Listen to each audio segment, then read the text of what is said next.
अस्सलाम वालेकुम दोस्तों, आज हम देखेंगे यौम अफ़वाज हिंद नेशनल आर्मी डे पर 10 लाइन की मजमून नवीसी। 1. हिंदुस्तान में यौम अफ़वाज हिंद हर साल 15 जनवरी को मनाया जाता है। 2. ये दिन 1949 में जनरल के.एम. करियप्पा के पहले भारतीय कमांडर इन चीफ बनने की याद में मनाया जाता है। 3. भारतीय फौज मुल्क की सरहदों की हिफाजत करती है और अमन बरकरार रखती है।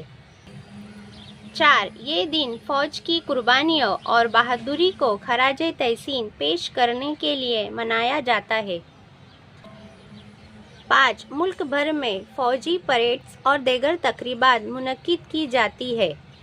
6. बहादुर सिपाहियों को एजाज़ात और इनामात से नवाजा जाता है। 7. स्कूलों और कॉलेजों में हुब्बुल वतनी के मौजू पर तकरीरी मुकाबले होते हैं। 8. ये दिन कौम में इत्तेहाद और यकजहती की अहमियत को उजागर करता है। 9. भारतीय फौज कौम की सलामती और खुशहाली के लिए दिन रात मेहनत करती है। 10.